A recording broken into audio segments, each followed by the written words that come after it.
Pemirsa, semrawut APK menjadi persoalan penting menjelang pemilu 2024. Tidak hanya di daerah namun juga di ibu kota. Kehadiran APK ini justru mengganggu bagi pengguna jalan. Pihak kepolisian selaku unsur penting untuk menjaga kelancaran kampanye pemilu 2024 turut mengambil serta bekerja sama dengan pihak-pihak terkait untuk melakukan penertiban dan mengawal proses pemilu 2024. Dan saat ini telah hadir bersama kami di studio Polri TV, Kasubdit Kamsel Ditlantas Polda Metro Jaya Kompol Endah Paspurani. Selamat sore Mbak Endah. Selamat sore Mbak Tari. Apa kabar Mbak? Sehat Alhamdulillah Mbak? baik, sehat. Mbak Tari? Alhamdulillah sehat. Mbak Endah, ini kita menjelang masa tenang pemilu 2024 tanggal 10 Februari nanti. Betul. Bagaimana sinergitas antara kepolisian, Satpol PP dan Bawaslu tentunya dalam menjaga dan mengawal kelancaran proses pemilu ini? Ya, terima kasih Mbak. Untuk terkait hal tersebut khususnya kami dari Direktorat Lalu Lintas diminta khusus perintah dari Pak Direktur Lalu Lintas untuk awalnya adalah berkoordinasi dulu dengan Bawaslu terkait dengan maraknya pemasangan APK yang kurang lebih semrawut yang tadi Mbak Tari sebutkan. Kemudian kami khususnya kepada Bawaslu menyampaikan beberapa lokasi, menginformasikan demikian beberapa lokasi yang kemungkinan itu mengganggu terkait dengan Kamsel Tipcar Lantasnya. Dari situ Bawaslu menggandeng serta Satpol PP dan stakeholder terkait bersama kami melakukan kegiatan penertiban secara serentak 5 wilayah DKI. Demikian. Bagaimana itu pemetaan wilayahnya? Apakah secara serentak bersama-sama di 5 wilayah tersebut atau masing-masing dari instansi tersebut? Ya, untuk kegiatan sinergitas ini kolaborasi dengan Bawaslu dan Satpol PP dari Direktorat Lalu Lintas secara serentak itu di 5 wilayah DKI kita bekerja sama dengan Kasat Lantas di 5 wilayah DKI ada Jakarta Pusat, Barat, Utara, Timur dan Selatan memberikan khusus kepada seperti jalan-jalan protokol, kemudian arteri, kemudian di sepanjang jalan yang itu seharusnya lokasi yang tidak boleh dipasang, kita melakukan penertiban di sana, di lokasi tersebut. Baik, dari pihak kepolisian lalu Satpol PP dan juga Bawaslu, bagaimana kalau dari peran Ditlantas sendiri? Ya, sebelumnya kami memang dari fungsi lalu lintas memiliki giat atau tugas rutin yaitu patroli. Dari patroli tersebut kita mencoba mencatat titik-titik mana saja yang terdapat APK yang itu tidak seharusnya di sana. Seperti contohnya ada di flyover, sepanjang flyover, kemudian ada di seperti underpass, kemudian di arteri dan protokol. Dari situ kita coba untuk menggandeng Bawaslu tadi untuk melakukan pengamanan, maksud kami melakukan penertiban demikian. Penertiban, seperti apa itu penertibannya Mbak Endah? Apakah langsung dicabut begitu jika ada yang mengganggu jalan atau bagaimana? Ya, untuk pelaksanaannya sendiri terakhir kita laksanakan sudah beberapa kali. Untuk terakhir dilaksanakan di tanggal 26 Januari itu secara serentak khusus dilakukan di malam hari. Kenapa kita pilih malam hari? Karena kita memprioritaskan juga pengguna jalan karena kan kalau di malam hari sudah volume kendaraan sudah tidak terlalu ramai. Nah, untuk teknisnya sendiri kita mencoba untuk apel bersama dulu dengan Bawaslu dan Satpol PP dan stakeholder terkait.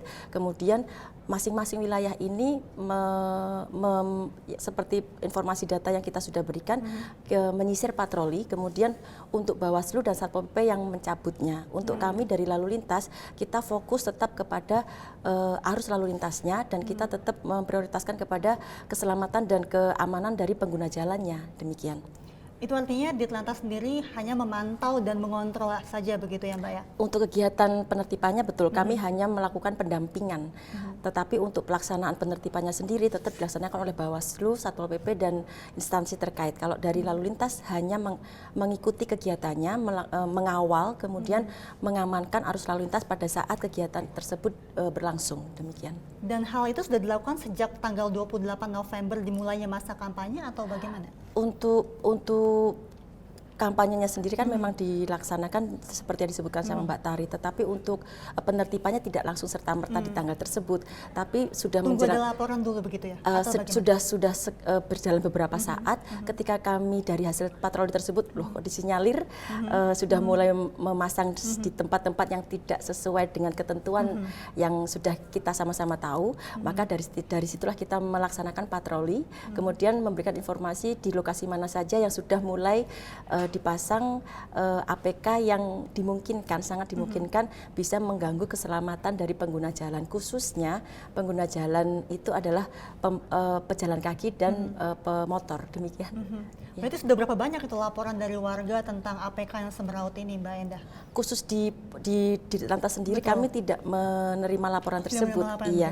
Tetapi kami juga memonitor dari informasi dari media dan ketika ada satu kejadian laka lantas dan kemudian sebelum itu pun kita sudah melakukan pemetaan dan melaksanakan penertiban, tetapi tidak serentak dan tidak kolaborasi dengan Bawaslu. Nah, ketika sudah mulai ramai itu, kami juga mengkonfirmasikan tersebut dan kegiatan kolaborasi itu dilaksanakan. Baik.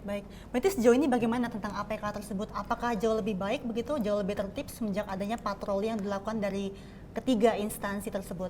Ya, kalau dari 26 Januari yang terakhir dilakukan itu lokasi-lokasi seperti Gatot Subroto, flyover Kuningan dan Pancoran, kemudian di sepanjang Simatupang, Kramat Jati, kemudian Ancol, Kemayoran, di wilayah-wilayah itu khususnya flyover sudah sudah bersama-sama dari kegiatan itu dirapikan.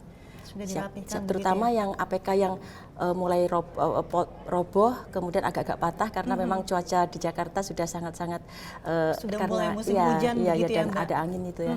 Jadi kalau sudah mulai miring-miring itu yang kita atensikan untuk segera diambil. Betul, dan material yang mereka gunakan memang hanya berupa bambu begitu ya? Betul. Jadi bambu. memang tidak terlalu kokoh begitu. Iya. Lalu bentuk antisipasi apa yang dilakukan oleh Ditlantas terkait APK ini? Untuk kedepannya sampai nanti tanggal 10 Februari. Terkait dengan pemasangan itu, kalau dari kami tidak ada konteks dengan yang langsung bersinggungan dengan peserta pemilu, kami memang tidak ada ya. Jadi tidak ada himbauan gitu kepada peserta pemilu terkait APK mereka yang semeraut atau cukup dicabut saja begitu? Kami pun juga tidak bisa mencabutnya. Jadi kami hanya menyampaikan, hanya kami memberikan informasi terkait kemungkinan yang akan berdampak kepada pengguna jalan. Itu kami sampaikan kepada Bawaslu. Langsung ke Bawaslu? Iya. Jadi Bawaslu langsung berhubungan dengan peserta pemilu gitu ya? Dengan Satpol PP itu untuk melakukan penertibannya, dan kami meminta izin Bawaslu untuk bergabung dan bersama-sama melakukan kegiatan tersebut, tetapi kami mengkhususkan kepada Kapsul Tim-Car Lantasnya saja. Baik, Mbak Endah, apakah ada pesan kepada masyarakat dan peserta pemilu menjelang pemilu 2024 ini? Semoga kampanye dan kampanye pemilu ini dapat berjalan dengan baik dan kita sama-sama mendoakan bahwa Indonesia bisa sehat dan damai ke depannya. Terima kasih Kasubdit Kamsel Ditlantas Polda Metro Jaya Kompol Endah Pusparini telah meluangkan waktu bersama kami di Polri TV. Terima kasih, Mbak. Salam presisi.